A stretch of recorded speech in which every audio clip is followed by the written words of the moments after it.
Et donc, j'ai vacillé comme ça, c'est-à-dire j'ai jonglé, jonglé, jonglé. Faut croire que le concours de INGS prend beaucoup de temps, prend beaucoup, énormément de temps.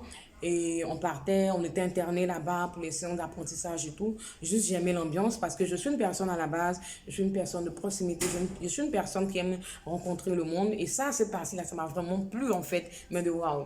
Et donc, je faisais ça comme ça, on venait et tout. Quand on nous a appelés, on dit que, hey, on a eu à faire la réunion, on a dit, bon, c'est vrai que le pays est en crise, donc c'est maintenant certaines personnes reviennent de leur village et tout. Donc, chance pour vous, il y a une autre, c'est un concours hein, à l'ISTC, l'Institut des sciences et techniques de la communication. On n'y rentre pas concours. T'as pas eu, tu rentres pas. D'accord? Voilà. Donc, venez passer le concours. Je suis partie, je me suis cachée, je vais aller passer le concours. Ça n'a vraiment rien à voir avec tes connaissances. Ça n'a vraiment rien à voir, puisque c'est la communication de masse, c'est l'audiovisuel. C'est ta passion, tu dis, on suppose. Donc, il y a des questions qu'on va te poser. C'était vraiment pas facile, mais j'ai fini en cinquième de liste. J'étais parmi les 5 premiers qui ont eu le concours. Et donc, j'ai passé l'annonce à mes parents, mais ma mère n'a pas. Mon père, c'est quelqu'un de passif, d'accord? Lui, il s'en fiche carrément. Pour lui, choisis ton voix, ta voix, autant pour moi, je te soutiens. Ma mère n'a pas digéré parce que pour elle, je devais être salarié d'État. Voilà, en étant salarié d'État, elle allait non seulement se reposer, et puis voilà, elle allait en finir avec moi, quoi. Voilà. C'est mine de rien, je suis un peu la plus canaille. Ce que je fais, c'est ce que je veux faire, en fait. Vous notez, j'espère. Donc, là, elle n'a pas digéré. Les résultats sortent généralement là-bas je crois, oh là là, je crois vers août et tout. Mais les cours commencent, vous partez, vous apprenez à vous connaître et tout, tout ça. Vous n'avez pas de module, vous ne payez même pas l'inscription. Les cours commencent de façon effective en janvier, novembre, je crois décembre, janvier. Et c'est en ce moment que tes parents sont sollicités pour venir payer ta formation et tout, tout ça et tout. Ma mère a refusé. Elle a refusé de m'inscrire. Et moi, mes éducateurs ont vu que j'aimais ça, j'aimais la communication, j'aimais l'école et tout. D'un autre côté, j'avais fini de passer le concours de l'INGS qui n'était pas encore sorti. Pour ceux qui savent, ça peut prendre énormément de temps. Ça peut sortir même au milieu de l'année scolaire. D'accord. Et l'autre côté, on avait déjà commencé. Pour moi, c'est la voix de Dieu, en fait. Et elle n'a pas accepté, elle n'a pas voulu m'inscrire et tout. Et mes amis avaient déjà commencé l'école. Et moi, je me sentais frustrée. Je me suis dit, ah, on dirait, excusez-moi, c'est pas pour truc.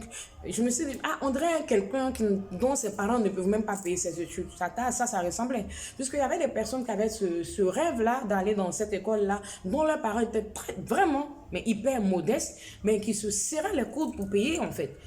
Et moi, finalement, moi, je me retrouvais à la place de ces personnes-là dont leurs parents pouvaient parler ainsi, en fait. Et je suis restée la seule à ne pas avoir les modules. Je suis restée la seule à ne pas, à n'avoir pas été inscrite. Et mon éducatrice, un matin, en tant que mère, elle a appelé ma mère, mais elle lui a crié dessus. Elle lui a dit, mais attends, à quoi vous jouez, madame? Tout le monde a commencé les cours, et sauf votre fille n'est pas inscrite, elle n'a pas ses modules, c'est à quoi vous jouez, en fait? Et elle a savonné ma maman et tout.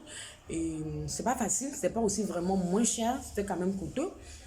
Donc, imaginez la double colère de la vieille pour quelque chose qu'elle n'a pas voulu pour moi. Et nous sommes partis, on a fait un retrait. Le même jour, elle ne me parlait vraiment pas. Donc là a commencé un calvaire pour moi pendant 3 ans. Et ce calvaire a continué jusqu'au 12 d'aujourd'hui. Même quand j'ai les difficultés dans mes affaires, on me rappelle que tout ce que je suis en train de faire, on n'a pas voulu que je le fasse en fait. Donc ça y est, elle a payé les cours et tout. J'ai commencé les cours. Première année, c'était pas ça, on s'entendait pas. Et il fallait pas déraper, il fallait pas se rentrer à une certaine heure, il fallait pas avoir un certain cycle d'amis. En fait, c'est la condition à payer, en fait. Mais moi, je suis quelqu'un, j'ai toujours été. C'est pas parce que j'ai fait un choix pour une école. C'est pas à blâmer, c'est pas à vouloir tuer la personne, c'est pas à vouloir, je vais dire, vouloir assujettir la personne rien que pour ça en fait. Et donc moi je menais ma petite vie tranquille. Ça a été difficile. Il y a eu des fois où on me jetait les affaires dehors, de par le balcon. Donc humiliée, j'ai été humiliée parce que déjà on n'était pas content de moi, elle n'était pas contente de moi. Donc pour si peu. Voilà, c'est pas la seule enfant d'ailleurs, mais moi mes affaires étaient jetées par le balcon, par-dessus le balcon. Et je ramassais mes affaires, j'allais peut-être soit dormir chez des amis, une semaine, 2 semaines, 3 semaines, le temps que les gens de la famille parlent comme. Mais en tout cas, c'était, on était à queue de poisson comme ça. On était à queue de poisson comme ça, chez elle pour un seul motif, et chez moi aussi. Vous voyez, un enfant, à ce stade, il se sent un peu rébellé. D'accord? Donc, à un moment, j'avais commencé à faire à ma tête. Et là, c'est plus vraiment dans le bon sens. Et puis, bon, voilà, c'est basta, advienne que pourra.